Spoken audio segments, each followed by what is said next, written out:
Hello. Hey. Christy, Long time no see. I still don't see you.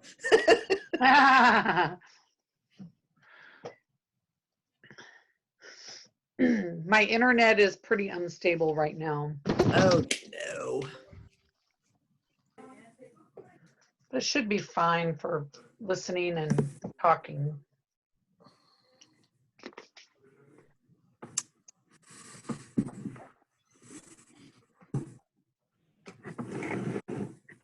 We'll get started in a minute, guys. Danny Patterson. Hey, You look a little different, sir. COVID. I read one of the things that first went out of style was the need for ties and shaving. Yeah. Well, yeah, I'm partly there myself. Right. All right.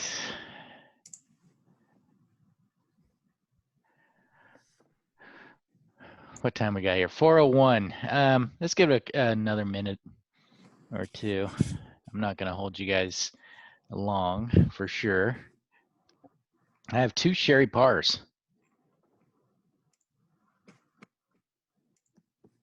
3 sherry pars now. That I'm multiplying, and one sure? was plenty.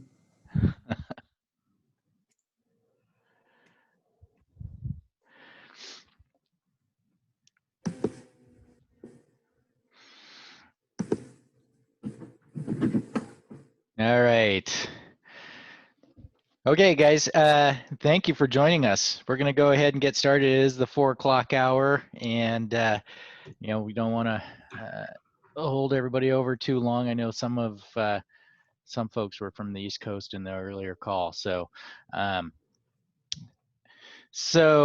let's get started. I'm going to introduce myself and my team. I will go ahead and go around the horn and have each of you introduce yourselves and the organization you're with. My name is Bruce Wilson. Thank you for joining us today. I'm the director of the Workforce Alliance of the North Bay. We call ourselves WANB as well. And the Workforce Alliance of the North Bay is a 4-county JPA. So our board is the Workforce Development Board for all 4 of those counties. It's relatively new in the whole scheme of things. This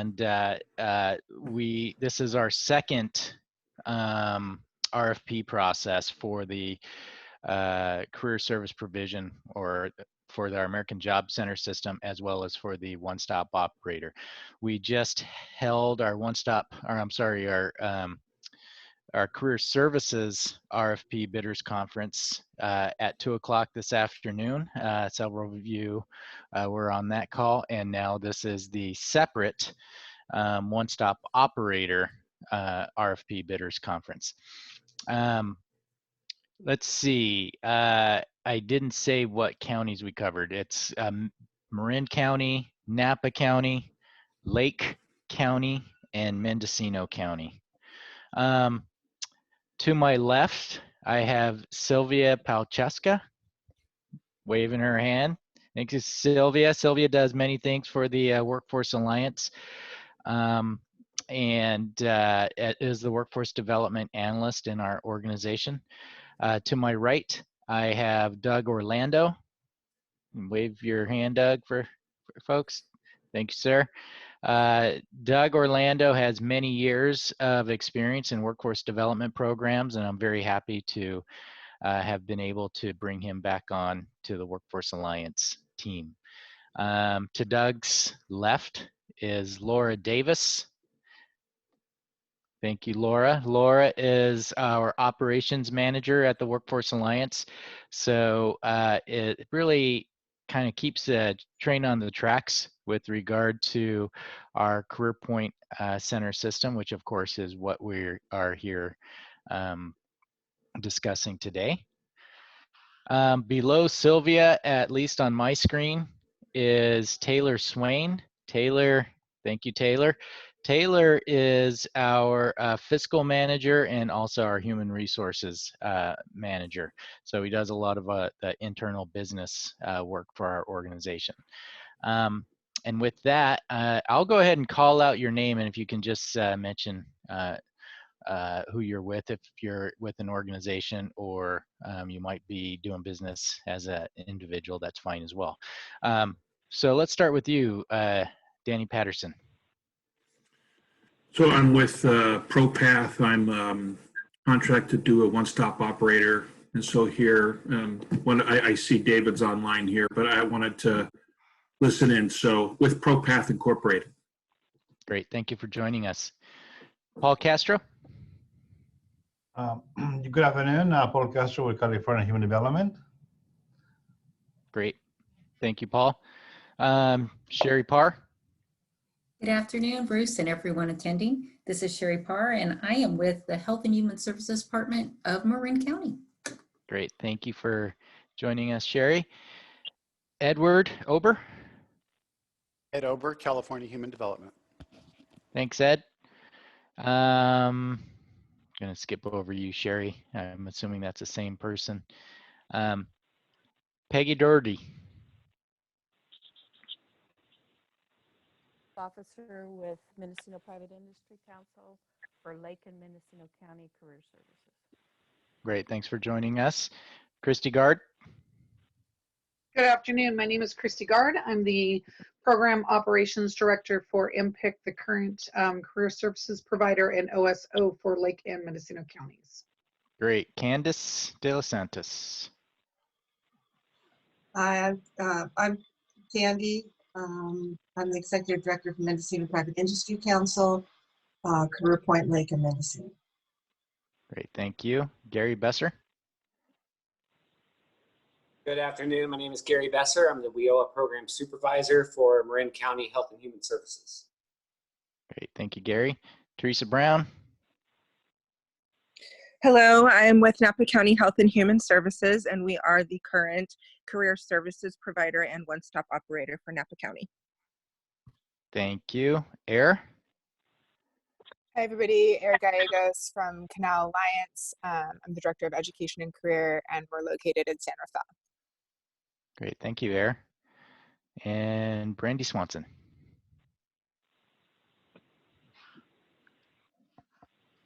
Hello, I'm Brandy. I'm the Lead Employment Training Specialist for MPIC Inc., working with Career Point Lake and Career Point Mendocino. And it looks like we have 1552 on the line. Yes, and that's David Bacriso. I'm president of ProPath.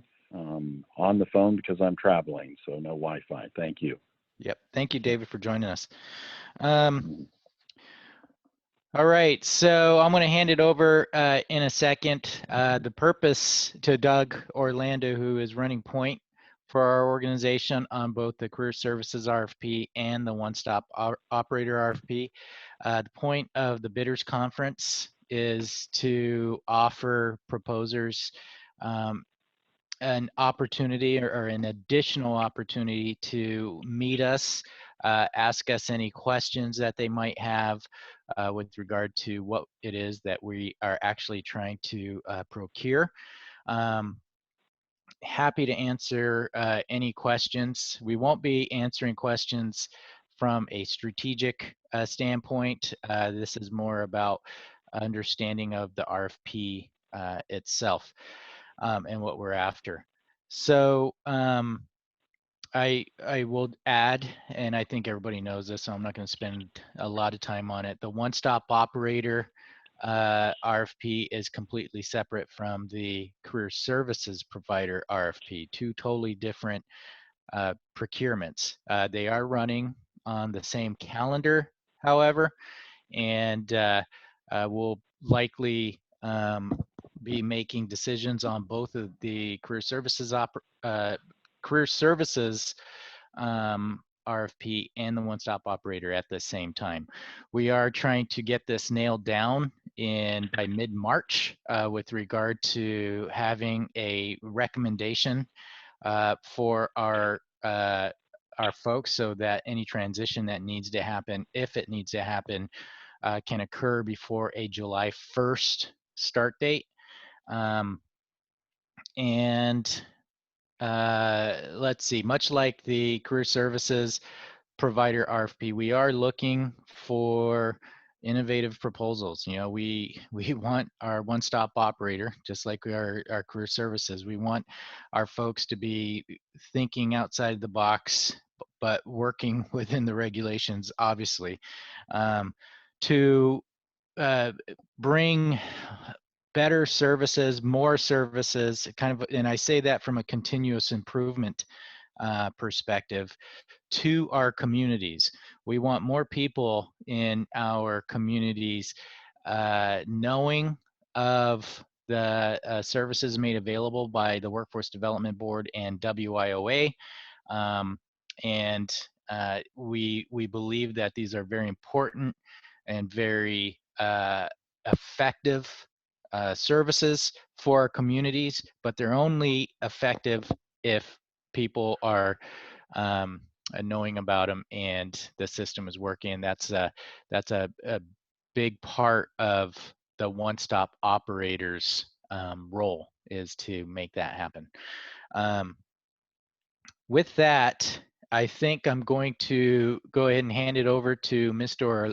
Orlando, who will hit on some key points about the RFP, and we're going to open it up to questions from the group.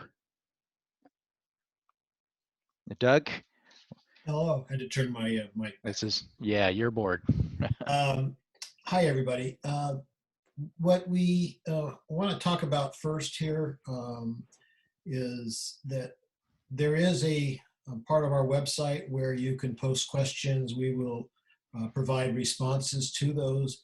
If you haven't looked at them, go ahead and at your next opportunity, do so. Originally, we wanted the open window period for questions and responses to end with the conference call here. We've decided that with the late flurry of questions that came in yesterday and this morning, that we are going to extend that until the end of December. So you can get questions in up to December 31st, which probably would be early because you're going to go home early on that day probably. So we're extending that. We are going to provide an errata that will change a few of the stipulations that are outlined in the RFP, one of which is going to be associated with the number of pages.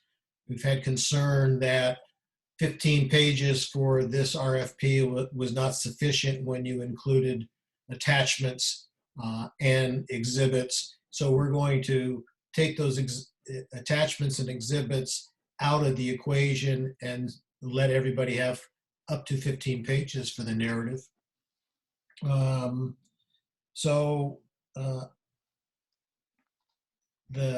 don't know if there's anything else that we need to cover right now. If there's anything in the document that you want to ask a question, let everybody know what page you're generally talking about and we can respond.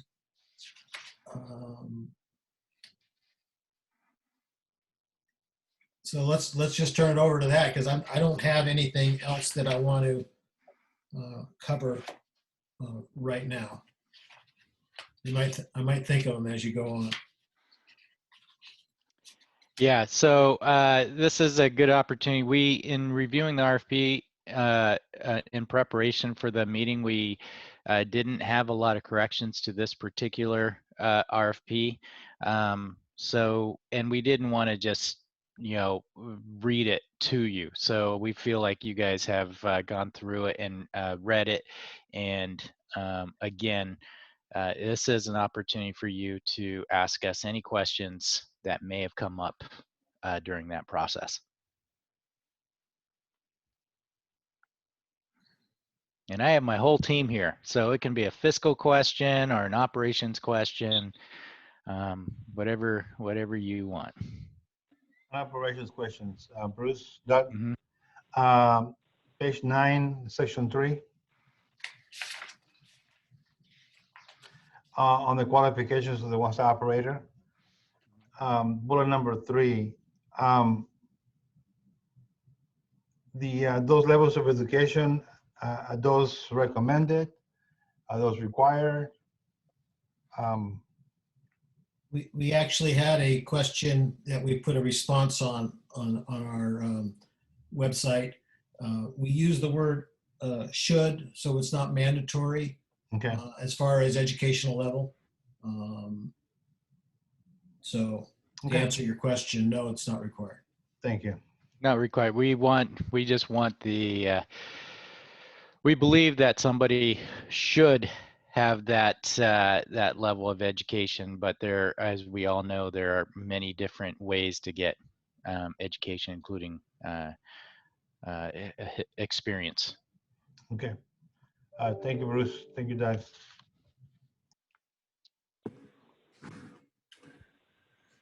Danny? Yes.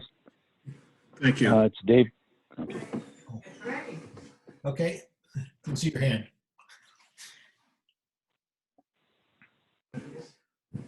Go ahead, Dave.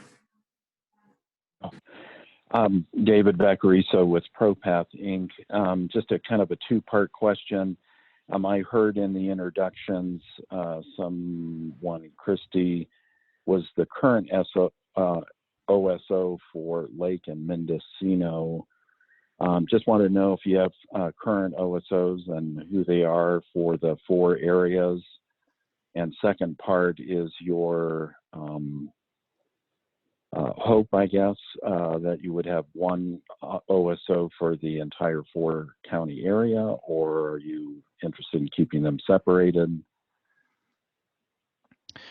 Well, I think the to the latter question, we're going to be looking at the proposals themselves and seeing what they provide. We're open-minded to whatever is the best for our communities, whether it be one OSO for the entire region or 4 separate ones. So I can't answer that question now because we really are looking to see what the proposals put out there. So that's a answer to the second part of your question. I think the first part was did you ask who were the OSOs? Who are the current OSOs for each area? Yeah. So in Napa, the Napa County Health and Human Services receives funding to be the OSO. In Marin County, the Marin County Health and Human Services Agency receives funding to be the OSO. And in Mendocino and Lake, MPIC receives funding to do the OSO responsibilities over there. So we actually have 3 OSOs. Okay. So very good. Thank you. Yep. Mm-hmm.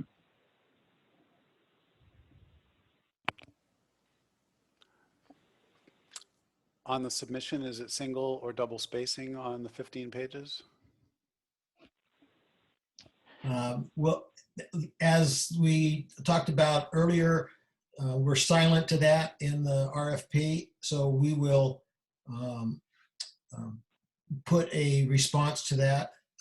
We have to kind of sit around, wrap our heads around it, and qualify that. I have no real set mind on where that's going to go, but I need to talk to staff and see what everybody thinks is appropriate.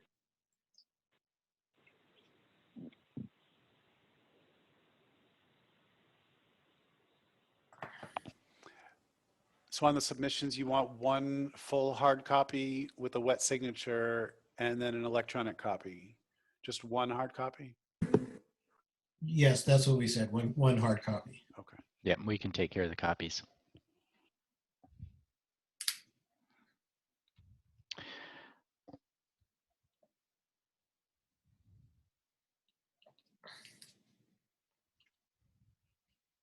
It's David Vacariso with ProPath Inc. again. I just wanted to verify, I looked at your questions and answers. There was one link to that.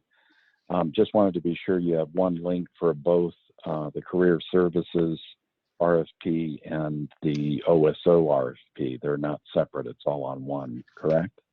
That's correct. You mean for the bidders questions and answers? Is that what you meant? Yes, sir. Yes. Okay, thank you. And in regards to the funding, I know you said that use was on the charts, but that amount may decrease or increase. Do you have any idea, Bruce, when you will know what the funding will be available? Well, typically we know, Taylor, this might be a question for you, but we know what our funding is from the state, have a pretty good idea by April. April, okay. That's right. So they provide the ED puts out the info notices that provide those sometime around April. It's a little bit later for some of the other funding, but formula funding comes in, I believe. I can check really quick and see what it came out last year to give you an exact date.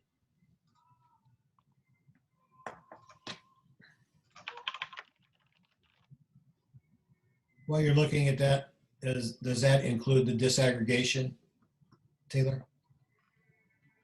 We have to request that, but that only takes a day or so for them to respond to an email. Let me see. It came out May 15th is when it came out last year.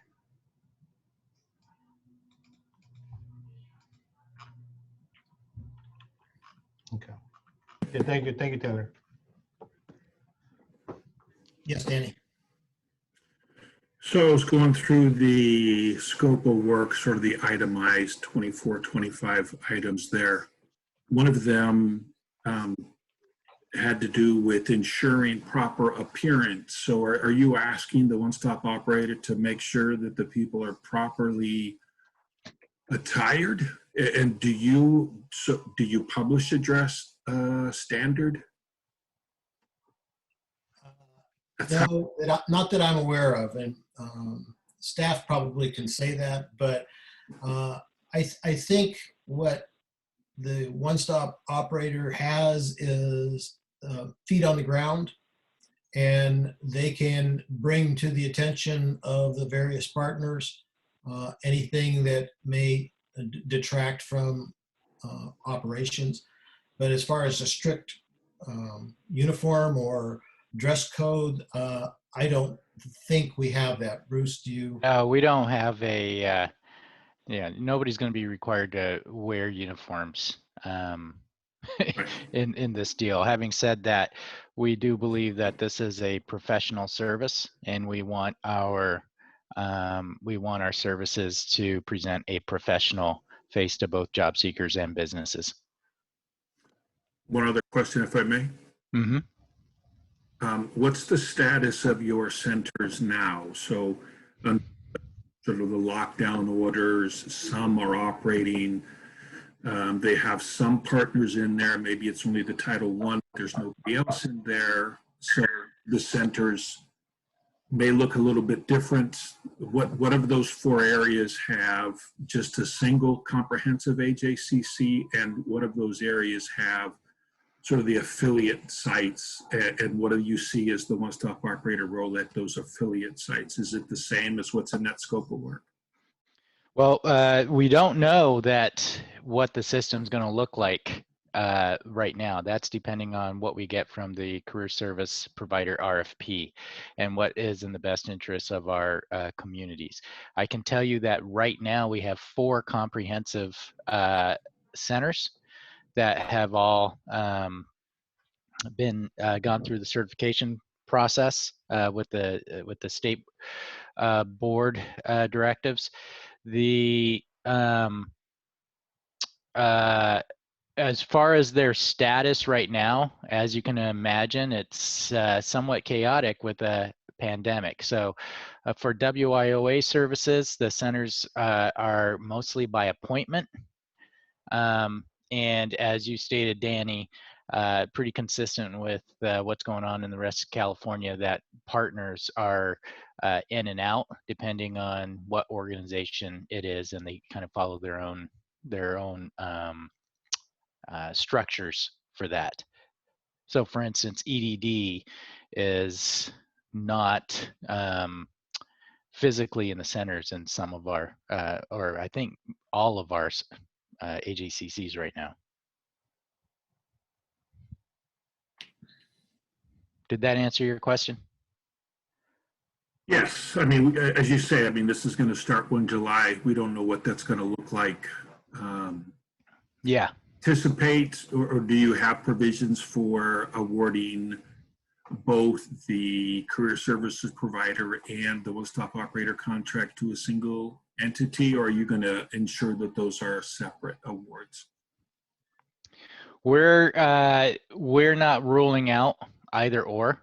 The only thing we're committed to is making sure that we go through the process of selecting the best deal, so to speak, for our communities, and particularly our job seekers and businesses. So whether that ends up on the career services side being 4 comprehensive centers or 1 comprehensive center, that's yet to be discovered through this RFP process. The one-stop operator would have to work with one or both of those scenarios or somewhere in between. So to say that the one-stop operator needs to be a flexible and flexibly minded position to pull these, as you noted, the 24 things off. I would underscore that. One last question. Where do you see, I didn't see the responsibility of business engagement, business services. Is that not in the mix? Do you have another entity doing that? Yeah, the Workforce Alliance itself retains business engagement funds, and we have business engagement staff employed at the Workforce Alliance itself. Having said that, we think that the career services provider, for instance, it provides many different business services, and they should be having a business centered ethos, which is made clear in that particular RFP under the guiding principles.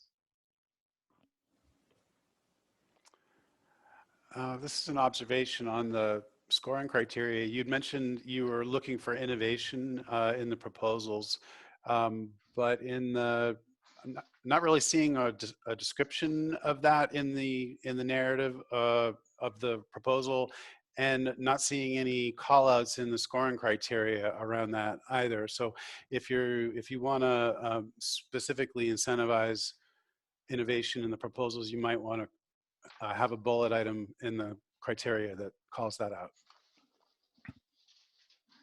Thanks. That's a good point, Ed.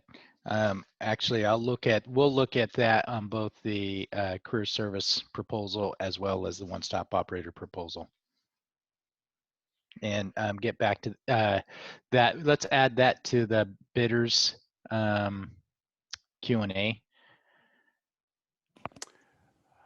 And as a follow-up question on that, I was wondering, are there any reports available on the current operations as a baseline reference? I think we noted reports in the career services provider RFP. Did we do that here, Doug? I think we have a link to, and I have to go through the electronic side of that, but to the, what do you call those report cards that you dashboards. have on, so they're not necessarily on the one-stop operator, Ed, but on the career service provision and the performance of the AJCC, or not the performance, but the dashboard, if you will, and that's what we actually call it. If you go to the Workforce Alliance website and hit that hamburger menu on the top right, there should be a link that says dashboard. And there you will find information on the AJCC operation. That's great. Thank you very much. So I think Daniel asked this question, or at least part of it. But so you're trying to understand here. So if you have a successful applicant that submits to run the 4 counties, right? And then you have a one-stop operator that is offering something different than that, one, so how would you align both? So if you have 2 different models, okay, and both are, obviously good and you want to fund, how would you reconcile that? Did that make sense? I don't know. Did that make sense to you, Doug? Yeah, I think that question. What we're going to rely on in those situations is the evaluation team will look at the proposal and suggest the way would be the most advantageous for WANB to stitch together what they need to, and we would move to a negotiation process if that was the key. Yeah, this is a pretty hard subject to nail down with nuts and screws, but the ideologies in the commitments should come through. The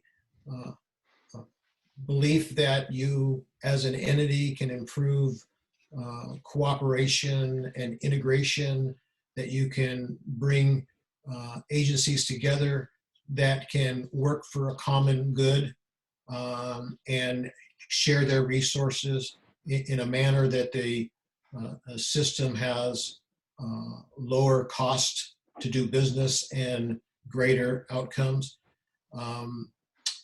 The one-stop operator is sort of the traffic cop who helps that along. I mean, we've heard the Department of Labor call them the mall managers and stuff like that. But working with these independent bureaucracies to see common deliverables for common clients and melding those together in a cohesive operation so that we get better product with lower inputs, money. That's what we hope to see in the writings of the various proposals we get. And the recommendations should come strong from our evaluation committee. Okay, thank you, Doug. Thank you, Bruce. May I ask one more question? You can ask several more. Thank you. When given the opportunity, you should, right? I think Paul's question was a really good one. So if an entity puts in an application to cover all 4 areas,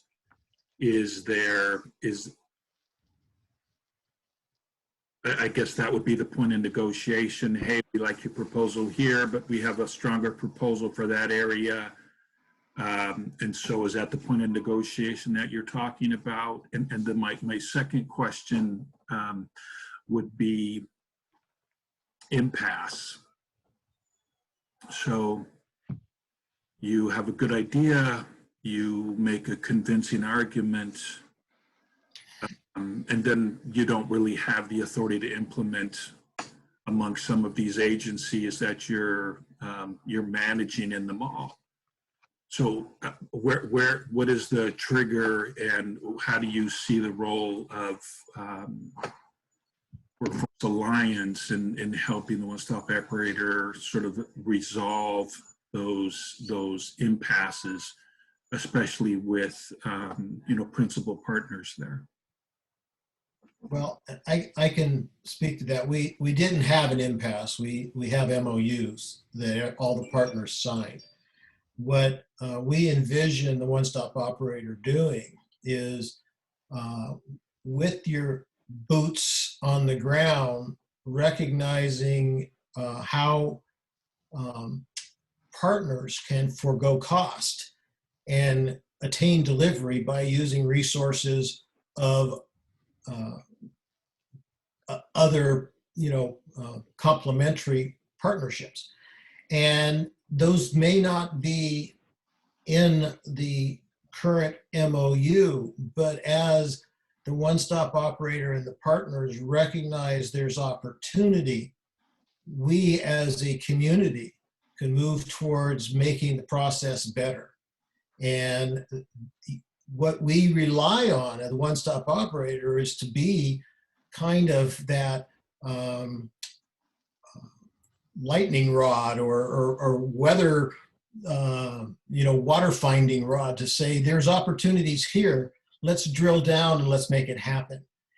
Now, obviously, the success lies with the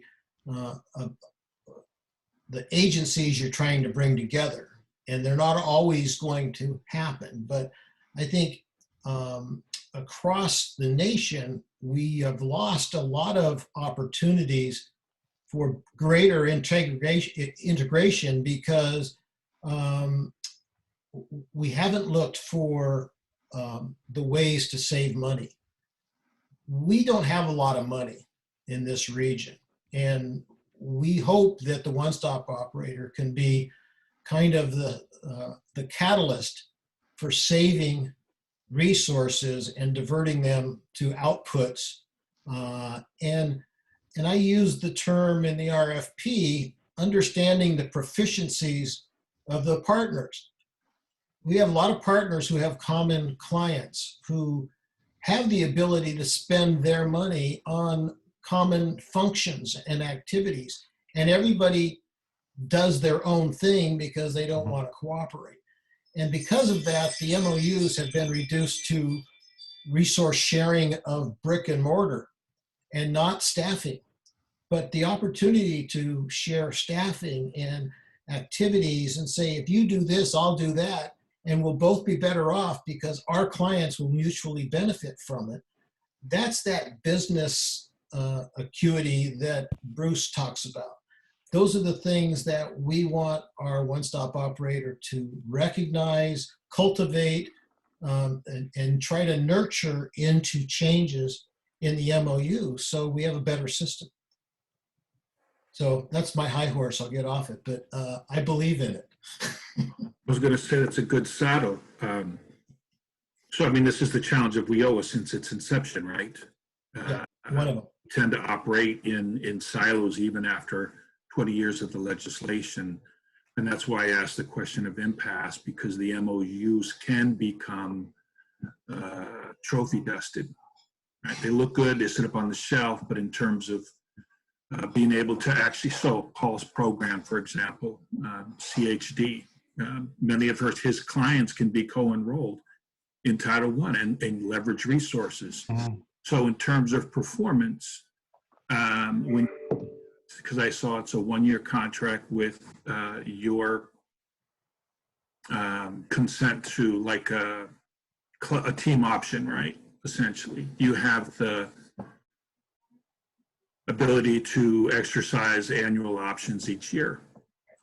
So when you look at criteria, I'm curious, will it be increased co-enrollments, amount of leveraged resources? Do you have a criteria, increased performance outcomes, placements?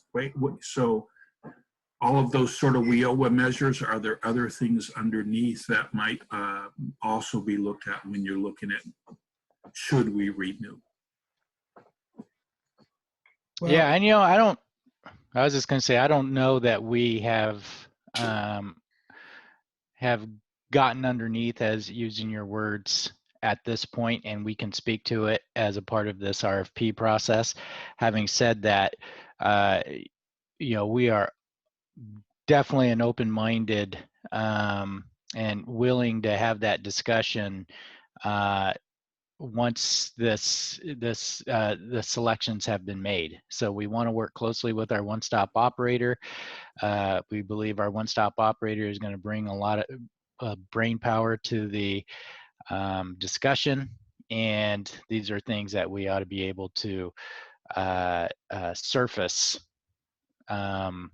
once these selections have been made. But we have not identified those criteria as yet. Yeah, and I think the exact science behind this is yours, all of you, to develop.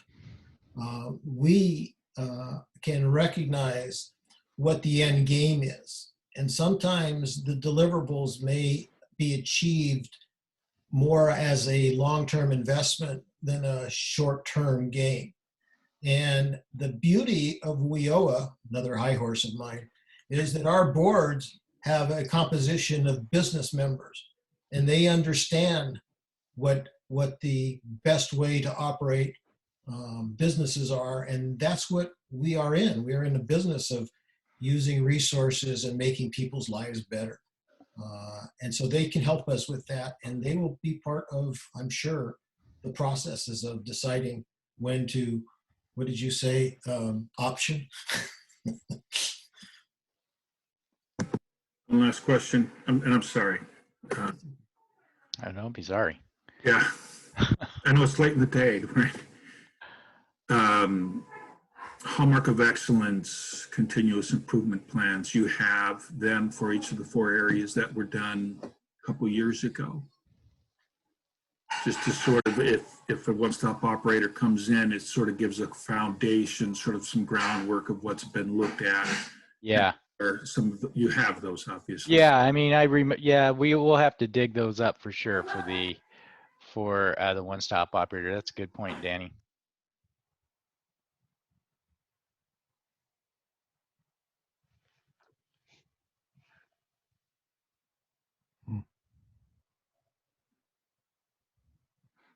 Anything else? One more. Yeah. You mentioned a couple of times, Doug, boots on the ground, which tends to, it says, hey, we want the one-stop operator in the office, right? I mean, it's really the only way you can really, in a normal situation, right? The only way you can really begin to evaluate is to actually physically be there and look at what's happening, the dynamics, right? Looking at the reports and things. But you also mentioned the amount of funding that's available. And so, and maybe this is the innovative part, the necessity of boots on the ground, time in the office, and the amount of funding that's actually available for each area. Yeah, I would say that I never meant to mean a physical presence. I think what I meant was that the one-stop operator watches the operation through a different lens, that they can gain that intimate knowledge of what's going on through any kind of vehicle, whether it's technology or emails or Zoom meetings or whatever it is. So yeah, I never intended to say that you needed to be present there all the time. So innovation is part of what we are looking for. Thank you. Yeah, I would just add, I think it's up to the proposers to decide what needs to happen in order to accomplish those the items in the scope of work that we put forward. So, but nowhere, we didn't say, and I want to underscore that, we didn't say that it had to be a physical presence there in this RFP. Right, which is why I asked. Yeah. Thank you. We try to keep this really open so that we didn't prohibit anybody from advancing their ideas on how to be better. So we are, like Bruce said, we are wide open to looking at all of the options presented.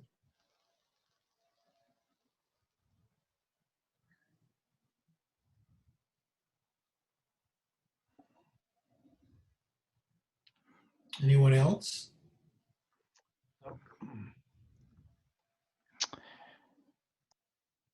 All right. Well, hearing no further questions, I think we can go ahead and end this. We are looking forward to your proposals. We are excited about this process and the opportunity for competition for these services. You know, it's December 15th. The proposals are due January 15th. Some people have raised a concern about delivery of a wet ink signature proposal. Let us know if that becomes a problem, particularly during these times where we're just not moving around like we used to. We do have room to allow for the electronic delivery, but we need to know in advance. Let's see. I do have one question. Go ahead, Ed. Sorry for looking at. There's a number of mention about the different MOUs that you have in place and different partners under those. I don't see those listed anywhere, and I checked your website. I don't see them listed there either. Is there a listing of them, or is it just there's a regional partnerships page on the website, but I wasn't sure if that was the extent of and they don't really mention MOUs on that page. So I just wanted to be clear that that was the only extent of partnerships that I should be evaluating. Yeah. Actually, Ed, since you're on the website, this is good for everybody. Our website has a hamburger menu on the top right, and you're right. This is it's not intuitive that the MOUs would be here, but on the hamburger menu, it says policies and notices. And if you hit policies and notices, you'll scroll down.